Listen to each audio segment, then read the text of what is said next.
La plateforme de streaming Netflix va finalement bien implanter la publicité en fin d'année 2022. Et plus précisément, ce serait en novembre. C'est super. On voit ça ensemble.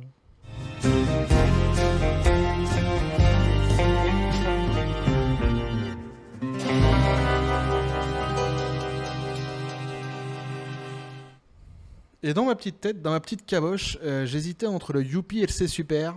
Et c'est le C'est Super qui a pris la place. J'avais un patron comme ça, petite anecdote qui n'a rien à voir avec la vidéo, encore une fois. J'avais un patron comme ça dans l'immobilier à l'époque quand je faisais agent immobilier dans une des villes les plus romantiques de France, à Roubaix. Il avait à chaque fois cette façon de dire c'est super qui était assez idiote, assez agaçante en plus. Et en plus, il le répétait très souvent, il était comme ça, puis quand tu lui disais n'importe quoi, il dirait oh, c'est super. C'est super. Alors en fait, c'était comme un tic de langage quand il en avait rien à foutre de ce qu'on lui racontait, quand il écoutait pas, il disait tout le temps ça. Donc du coup, à chaque fois que je dis c'est super, j'entends en fond, en écho en fait, la voix de mon ancien patron dans l'immobilier qui était ce qu'il était un jour, je vous expliquerai, c'était quand même assez fait. Putain, j'ai vu des trucs là-bas. J'ai vu des trucs quand j'ai travaillé en tant qu'agent immobilier. Si je pourrais en écrire un livre. Je pourrais même en faire un film d'horreur quasiment. Je vous assure, j'ai vu des trucs de malade.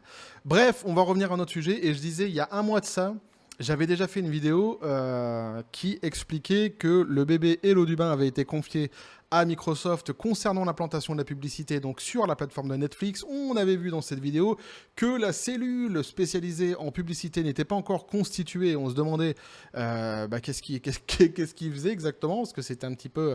Vu que leur objectif était de nous implanter la publicité en 2022 et que la fin d'année, à un moment donné, elle arrive, on se demandait ce qu'ils faisaient exactement. Eh bien, visiblement, ils ont pris le sujet à bras-le-corps parce que ça va bien arriver en novembre. On avait vu une autre vidéo aussi pour que le dossier soit complet, pour ceux qui ne les ont pas vus. Je vous invite à aller les voir.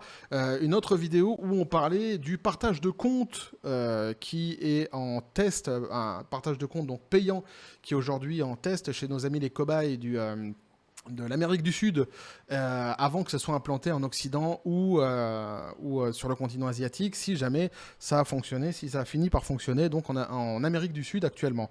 Et ici donc on va voir que la publicité donc elle arrive visiblement apparemment en novembre hein, en France, aux États-Unis entre autres, et on va voir un petit peu à quelle sauce vont-ils nous manger? Qu'est-ce qu'il en est exactement? Est-ce que moi qui suis un très grand consommateur de séries, plus que de films d'ailleurs maintenant, de moins en moins les films, mais en même temps les films qui passent en ce moment sont de moins en moins, m'attirent de moins en moins j'ai envie de dire. Mais de séries en tous les cas oui, et la question que je me suis posée immédiatement c'est dans la formule qui va être proposée, est-ce qu'il y aura uniquement l'avantage si on paye plus de ne pas avoir la publicité, ou est-ce qu'il y a quelque chose un petit peu plus pervers derrière tout ça? Et évidemment, quand on parle de Netflix, la perversité n'est jamais très loin. On va voir ça ensemble, petit café les copains. Et donc on nous dit, Netflix a l'intention de lancer d'ici la fin d'année une offre adossée à la publicité afin d'avoir un forfait mensuel un peu moins cher. Cette nouvelle formule arriverait donc en novembre 2022. Hippie pourra. Vous vous souvenez du temps où Netflix jurait que jamais son service de vidéo à la demande par abonnement n'aurait de la publicité? C'était à l'été 2019. 3 ans plus tard, la plateforme de SVOD a une opinion bien différente. La publicité va arriver, et elle va arriver bientôt, peut-être dès le mois de novembre 2022, selon les informations de Variety du 1er septembre. Donc c'est très récent. Et pour bien expliquer vraiment tout ce délire, hein, qu'on avait déjà bien expliqué dans les précédentes vidéos, mais pour ceux qui arrivent et qui débarquent et qui n'ont pas vu les autres vidéos, Netflix a subi une très très grosse hémorragie, on va dire ça, de perte d'abonnés, de gens qui se sont désabonnés. Il y a eu, ça s'est un petit peu ralenti, il y a eu un espèce d'effet parachute avec la série Stranger Things. Ils avaient espéré que le parachute puisse amortir encore un petit peu plus dans la durée avec la série Resident Evil. Mais la série Resident Evil n'a pas fonctionné, ce qui a conduit Netflix d'ailleurs à ne pas conduire une saison 2 pour la série. Et donc, l'hémorragie a repris de plus belle. Alors même si ça avait été prévu par Netflix, parce qu'ils le savent depuis un moment que la politique en fait, de la plateforme est souvent visée par les gens, c'est une des grandes raisons à ça, et le fait que... le rapport qualité-prix était de moins en moins équilibré. Ils savent que l'orientation politique aussi qu'ils ont prise, les désavantages font fuir beaucoup de gens. Et donc, ils ont commencé à dégraisser une certaine partie de leur effectif, les plus woke, on va dire, pour essayer de remédier à cela.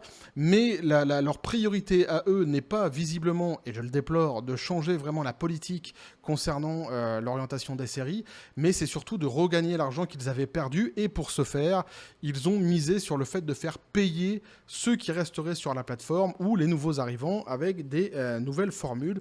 Donc on nous dit les abonnés actuels à Netflix ne verront pas leur forfait affecté par ce changement. Notez bien qu'il s'agit d'un nouveau type d'abonnement en plus auquel il sera possible de souscrire, mais il ne sera pas obligatoire. Le fameux toujours t'as le choix. Mais on va se rendre compte qu'en fait, oui, c'est vrai que le choix, il existe. Mais et parce qu'il y a forcément quelque chose qui est fait pour pouvoir t'attirer sur l'abonnement le plus cher. L'objectif de la firme est d'attirer un nouveau type de public pour qui la souscription actuelle sont trop onéreuses. L'objectif de la firme, c'est de récupérer de l'argent, point final. Attirer un nouveau type de public. Déjà, s'ils pouvaient essayer de faire revenir ceux qui sont partis, c'est même pas, visiblement, c'est même pas dans leur objectif. Donc là, attirer un nouveau type de public, c'est surtout... c'est surtout en fait ils essaient vraiment le plus possible. On le voit d'ailleurs avec le partage de compte qui va être payant, de tout faire payer en fait, de faire revenir le plus d'argent possible. Alors il y avait déjà avant ça, faut bien comprendre que Netflix était déjà dans cette optique-là puisqu'il y avait déjà des augmentations fréquentes des abonnements sur la plateforme avec une qualité de série qui baissait beaucoup aussi et de films aussi qui baissaient beaucoup. Donc il y a toujours un espèce d'enfumage où lorsqu'on te sort un nouveau truc, quelque chose qui est tarifaire, quelque chose que tu vas payer, que ça soit dans le film, que ça soit dans les jeux vidéo, que ça soit partout, à chaque fois c'est systématiquement pareil, c'est pour toi. T'as le choix et c'est pour toi. C'est toujours parce qu'ils pensent à toi. Voilà. Sauf qu'en réalité, toi, t'en as pas besoin de tout ça. Le consommateur, il n'en a pas besoin des publicités. Et le consommateur, il n'a pas besoin non plus que les prix ils augmentent alors que la qualité, elle baisse. Tu vois, c'est aussi con que ça. Mais eux, ils te disent, comme là dans l'article, que c'est pour toi que c'est fait. Donc un Netflix un peu moins cher, mais aussi un peu moins bien. Eh oui, puisqu'il y a un mais. Des sources de l'industrie publicitaire ont indiqué au magazine américain que Netflix vise un déploiement pour le 1er novembre sur plusieurs pays, dont la France. Sont aussi mentionnés les États-Unis, le Royaume-Uni, le Canada et l'Allemagne. Alors moi qui suis ici en Asie, sur le continent asiatique, je ne sais pas comment ça va se passer. Je vous tiendrai au courant le cas échéant. Alors cette version de Netflix avec publicité permettra de proposer un abonnement moins cher chaque mois, mais de moindre qualité. Cette formule mixant paiement mensuel réduit et publicité ne donnera accès à la totalité du catalogue Netflix. Il faudra donc composer sans quelques films et séries. Voilà. Et ça, moi, ça m'embête fortement parce que, comme je le disais en début de vidéo, je suis un grand consommateur de séries. Il y a des séries que j'attends sur Netflix. Et en fait, je suis en train de me rendre compte que si je vais vouloir les regarder, il y a de fortes chances que ces séries que j'attende, il va falloir que je raque, en fait. Voilà. Donc c'est pour ça que y a vraiment le côté pervers de l'idée que je soulignais en début de vidéo avec Netflix. Donc en juillet, on apprenait que la plateforme était entrée dans des négociations avec des studios de production pour inclure leur programme dans sa nouvelle offre. Mais le site s'expose à des refus. Le lancement de la publicité sur Netflix pour le mois de novembre viserait aussi à coiffer au poteau Disney+, l'un de ses plus féroces rivaux sur le SVOD. Il s'avère que la plateforme du géant du divertissement entend lui aussi proposer une offre basée sur la publicité, vraisemblablement pour décembre. Or, ici, les premiers arrivés sont les premiers servis. Je sais pas. Je sais pas si si l'idée de Netflix, c'est se dire les premiers arrivés sont les premiers servis, parce que l'un dans l'autre, novembre, décembre, c'est kiff-kiff.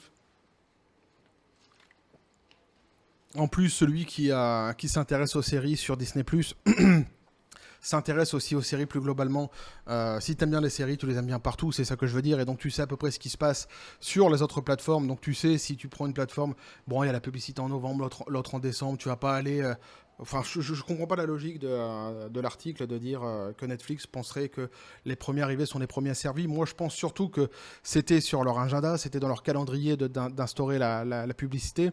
Je pense même que c'était sur leur calendrier depuis le début en fait de la création de la plateforme, qui était un non-dit lorsqu'ils ont commencé la plateforme en disant il n'y aura jamais de publicité. Je pense qu'ils le savaient en fait qu'un jour ou l'autre, selon le succès de la plateforme, il y aurait de la publicité. En général, les cellules marketing font des plans sur 10, sur 15 ans pour les sociétés, surtout comme les grosses sociétés comme Netflix. Donc ils devaient être au courant. Et à mon avis, ils ont accéléré juste l'agenda à cause de l'hémorragie de la perte d'abonnés. Voilà, je pense pas qu'il y a un effet les premiers arrivés sont les premiers servis, quoi. Bref, donc Netflix est confronté à une érosion notable de son nombre de clients. Ça, c'est plutôt, à mon avis, là qu'il faut réfléchir. A changé donc de point de vue à la publicité ce printemps. Et donc, ils nous disent « Je suis partisan de laisser le choix aux consommateurs. Certains consommateurs sont plus tolérants envers la pub et veulent payer moins cher. Leur permettre d'obtenir ce qu'ils veulent aurait beaucoup de sens, indiquait donc son patron alors. » Mais alors là, c'est magnifique parce que cette phrase-là, faut l'encadrer pour tous ceux qui font des études de marketing et de communication. Il y a tout en fait dedans. Il faut l'encadrer, faut la mettre sur son mur. Et t'as toute l'hypocrisie, t'as tout le mensonge, t'as tout le foutage de gueule que peut avoir un communicant en marketing. Alors je suis partisan de laisser le choix au consommateur. Mais normalement, si tu laisses le choix, tu essayes de laisser le choix, en général, pour quelque chose qui ne contraint pas le consommateur. Là, pour le coup, ça va être contraignant. Mais certains consommateurs sont plus tolérants envers la pub et veulent payer moins cher.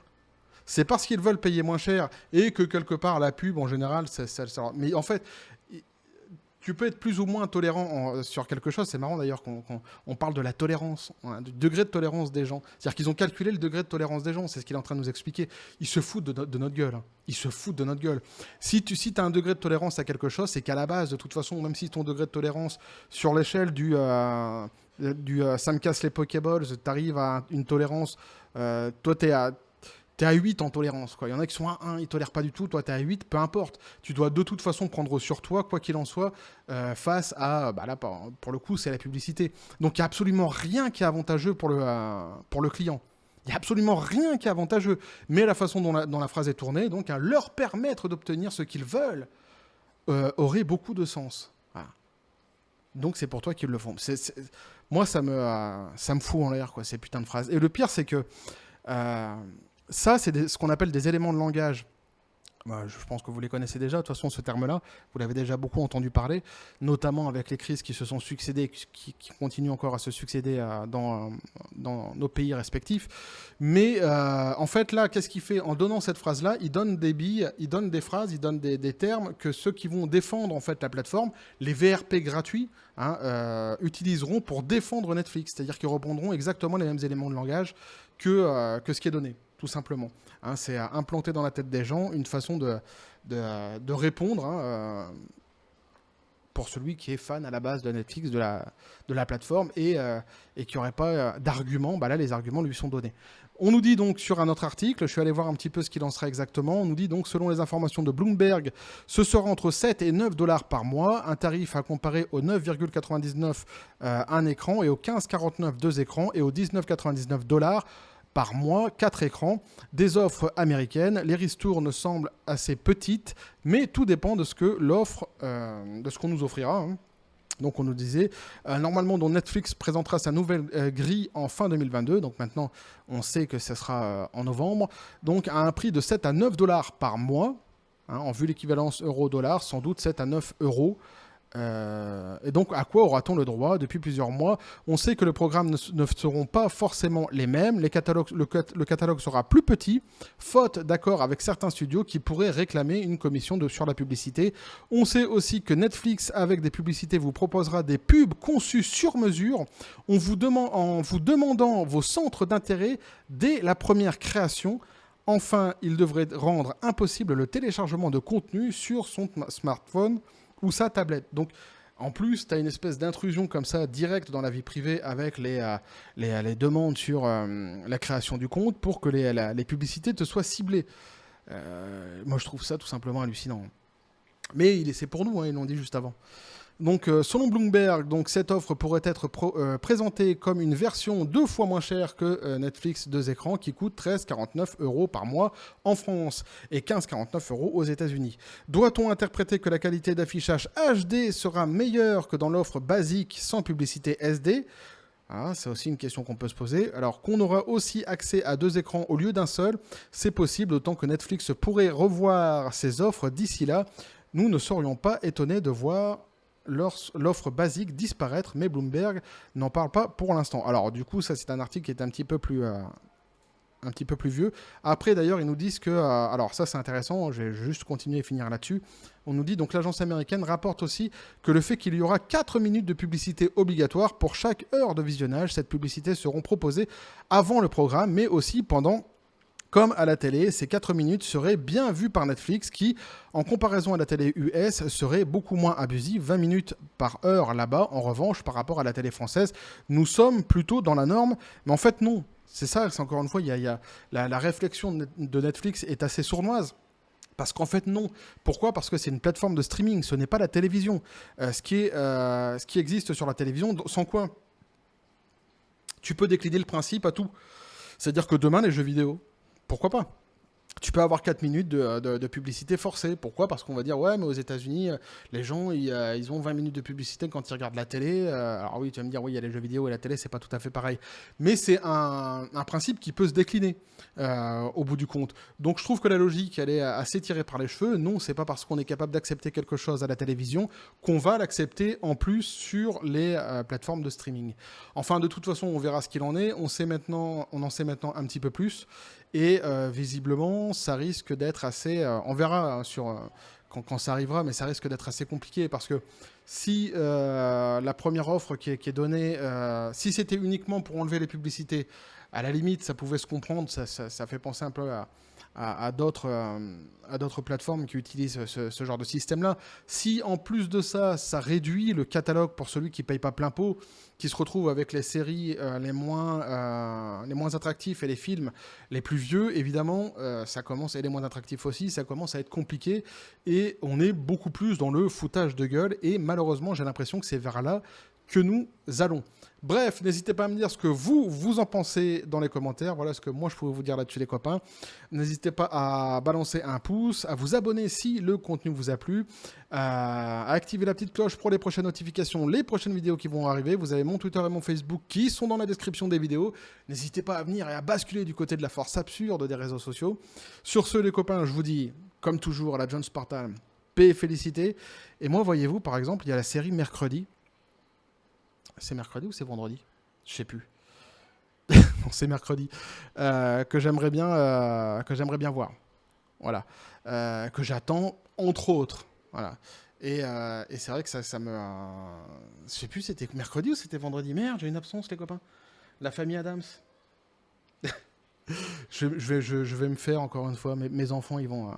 je vais m'en prendre plein la tronche, je pense. Ils vont bien rigoler, ils vont bien se moquer de moi. Bref, n'hésitez pas à me dire dans les commentaires au cas où je me souviens plus. J'ai un trou de mémoire tout d'un coup. Bref. Et que la force soit avec vous.